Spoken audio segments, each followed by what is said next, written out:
بسم اللہ الرحمن الرحیم۔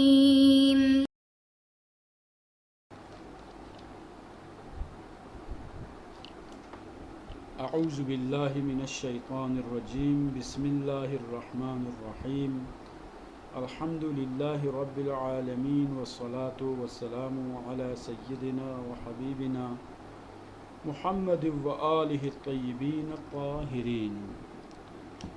السلام علیکم ورحمۃ اللہ وبرکاتہ۔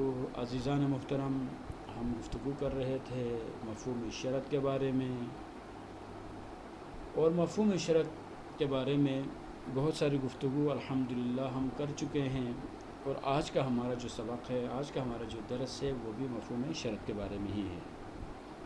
لیکن آج کی ہماری گفتگو ایک نئے موضوع کے بارے میں ہے، ایک نیا ٹاپک ہے۔ وہ کیا ہے؟ اذا تعدد الشرط واتحد الجزاء، جہاں شرط متعدد ہو اور جزا ایک ہو۔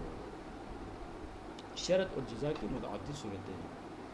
اگر آپ جملہ شرطیہ کی طرف اگر آپ توجہ دیتے ہیں، ان کو اگر آپ دیکھنا شروع کریں گے تو آپ کو متعدد قسم کے جملے آپ کو نظر آئیں گے۔ اس کی مختلف صورتیں آپ جو ہے دیکھیں گے۔ مطلب کیا کہ کون کون صورتیں ہیں؟ بعض اوقات شرط واحد ہے، وہ جزا بھی واحد ہے۔ ان جاءک زید فاکرمہ، مثال کے طور پر زید اگر آتا ہے تو اس کا اکرام کرے۔ یہاں شرط بھی ایک ہے، کیا ہے شرط؟ کیا ہے؟ زید کا آنا، اور جزا بھی ایک ہے، اکرام کرنا ضروری ہے۔ شرط واحد، جزا متعدد ہے۔ مثال کے طور پر ایک مثال دیتا ہوں۔ فرض کریں اگر زید تمہارے پاس آتا ہے تو اس کو اکرام کریں، اس کو کھانا بھی دے دیں، اور ساتھ ساتھ اس کو کرایہ بھی دے دیں۔ تو یہاں پر کیا ہے؟ شرط ایک ہے، یعنی زید کا مجیء زید ہے، لیکن جزا یہاں پر کیا ہے؟ متعدد ہے۔ شرط متعدد و جزا متعدد۔ شرط فرض کریں 3-4 ہوں، جزا بھی متعدد ہو۔ مثال کے طور پر اگر کوئی شخص آپ کو سلام کرے 1، اور ساتھ ساتھ اس کی عمر بھی آپ سے زیادہ ہو 2، اور تیسری بات وہ آپ کو کوئی گفٹ بھی لے کے دے دیں 3۔ اگر یہ 3 چیزیں ہو تو اس کو کھانا کھلائیں 1، اس کا اکرام کریں 2، اور اس کی جو ہے خدمت بھی کریں، اس کے لیے کرائے کا بھی اہتمام کریں، اس کے لیے آپ اپنی طرف سے گفٹ بھی دے دیں 4 چیزیں۔ اب دیکھیں یہاں پر آیات الہیہ میں، اسی طرح سے جو ہے قرآن سنت مبارکہ میں بھی جب ہم دیکھتے ہیں تو وہاں پر یہ ساری چیزیں وہاں نظر آتی ہیں۔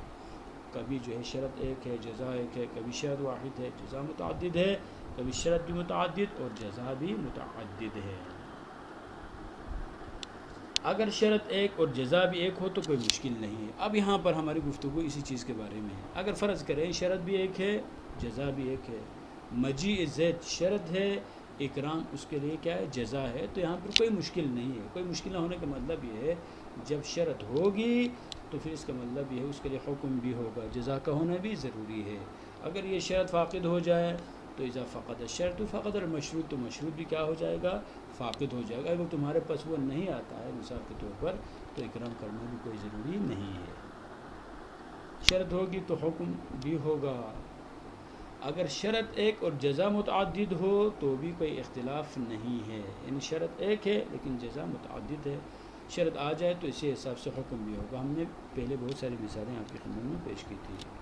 ایک شخص اگر آپ کے پاس آتا ہے، اکرام کرنا ضروری ہے، کھانا کھلانا ضروری ہے، گھر میں بٹھانا بھی ضروری ہے، اور اس کو واپسی کا کرایہ بھی دینا ضروری ہے۔ یہ سارے کیا ہے؟ متعدد جزا ہے، لیکن شرط یہاں پر صرف ایک ہی ہے۔ لیکن مشکل اس وقت پیش آتی ہے جب شرط متعدد ہو اور جزا واحد ہو۔ ہاں، شرط متعدد ہے اور جزا واحد ہے۔ تیسری صورت وہ کون سی تھی؟ یہاں شرط بھی متعدد، جزا متعدد، اس کو یہاں پر بیان کرنے کی ضرورت نہیں ہے۔ شرط متعدد ہے لیکن جزا ایک ہے، تو یہاں پر مسئلہ بنتا ہے۔ یہاں پر ایک مشکل جو پیش آتی ہے وہ یہیں پیش آتی ہے، جیسے اذا خفی الاذان فقصر واذا خفی الجدران فقصر۔ اگر آذان سنائی نہ دے تو نماز قصر پڑھے، اگر دیواریں اگر مخفی ہو جائیں، دکھائی نہ دیں، تو پھر کیا؟ نماز قصر پڑھے۔ دیکھیں یہاں پر جزا ایک ہے، نماز کا قصر پڑھنا ہے، یہ کیا ہے؟ یہ ایک ہے، لیکن شرط متعدد ہے۔ ایک دفعہ آذان کے سنائی نہ دینا، آذان کا معافی ہونا، اور دوسری مرتبہ کیا ہے؟ یہاں پر دیواروں کے دکھائی نہ دینا۔ اب دیکھیں یہاں پر یہاں پر شرائط موجود ہیں، لیکن ایک ہی جزا موجود ہے۔ اگر جملہ شرطیہ کے مفہوم ہو تو مفہوم اور منطوق میں تعارض ہوگا۔ اب یہاں پر یہ جو ہے تعارض کو سمجھنا بہت ہی اہم ہے۔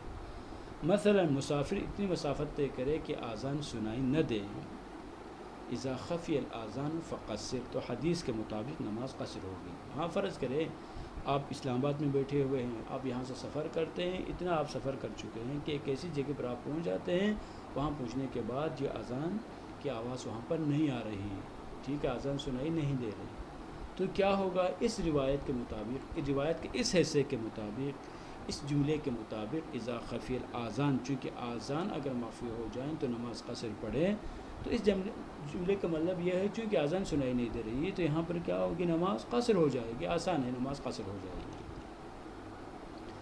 اسی طرح اگر ایسی جگہ پر پہنچے جہاں پہنچ کر دیوار دکھائی نہ دیں، فرض کریں کہ آپ ایک ایسی جگہ پر پہنچ جاتے ہیں جہاں پہنچنے کے بعد جو ہے دیواریں دکھائی نہیں دیتی ہے، تو حدیث کے مطابق نماز قصر ہوگی۔ اب دیکھیں یہاں پر اگر ایک ایسی جگہ پہنچ جاتے ہیں آپ جہاں پر اذان بھی سنائی نہ دیں اور دیواریں بھی دکھائی نہ دیں، تو بات آسان ہے، مشکل نہیں ہے۔ آسان کس طرح آسان ہے؟ نماز قصر ہوگی، اور نماز قصر ہونے کا مطلب یہ ہے کہ جو 4 رکعتیں نماز ہے، چونکہ نماز صبح کی تو کوئی قصر، اس میں جو ہے کوئی قصر والی بات ہی نہیں ہے، اور 2 رکعتیں وہ ہر حالت میں، چاہے مسافر ہو چاہے وہ حاضر ہو، دونوں کے لیے یہ 2 رکعت نماز پڑھنا ضروری ہے۔ اسی طرح سے نماز مغرب 3 رکعت پڑھنا ضروری ہے، اس میں بھی کوئی فرق نہیں ہے، چاہے مسافر ہو یا نہ ہو، وہ 3 رکعت ہی نماز پڑھے گا، کوئی فرق نہیں ہے۔ اب جو نمازیں 4 رکعتی ہے، مثلا نماز ظہرین ہے جو 4 رکعت ہے، نماز ظہر بھی 4 رکعت ہے، اور نماز عصر بھی 4 رکعت پڑھنا ضروری ہے۔ اسی طرح سے نماز عشاء ہے، نماز عشاء بھی 4 رکعت پر مشتمل ہے۔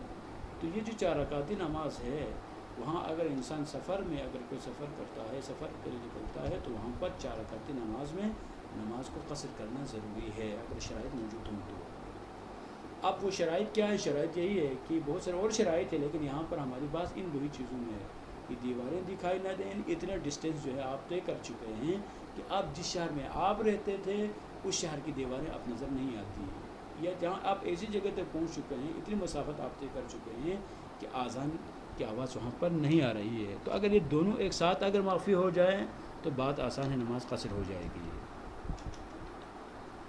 بس ایسی جگہ پہنچے جہاں پہنچ کر آذان سنائی نہ دیں لیکن دیواریں دکھائی دیں، تو جملے اول کے مطابق نماز قصر ہوگی اگر ہم مفہوم کے قائل ہو جائے، جبکہ جملے دوم کے مطابق نماز قصر نہیں ہوگی۔ اب فرض کرتے ہیں کہ اسی صورت کو جو مشکل ہے، وہ کون سی صورت ہے؟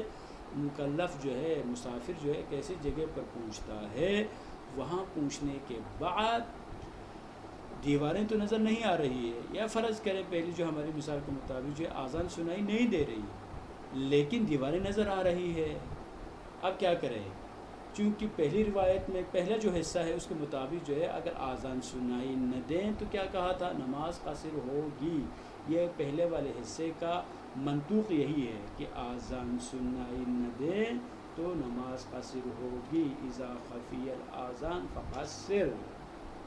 بس اس روایت کے اس حصے کے مطابق اس جگہ پر جہاں آپ پہنچے ہوئے ہیں اور آذان سنائی دے رہی ہے، آذان سنائی نہیں دے رہی ہے، وہاں پر نماز کا قصر پڑھنا ضروری ہے۔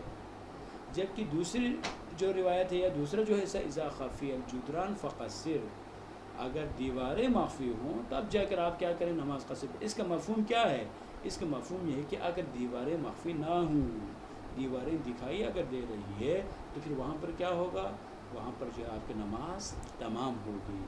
بس مکلف ایک ایسے پوائنٹ پر پہنچ چکا ہے جہاں پر آذان کی آواز نہیں آ رہی لیکن شہر کی دیواریں ابھی بھی وہ دیکھ رہا ہے، تو منطوق کے مطابق نماز قصر ہونا ضروری ہے، جبکہ مفہوم کے مطابق یہاں پر نماز قصر نہیں ہوگی۔ اب مکلف کیا کرے؟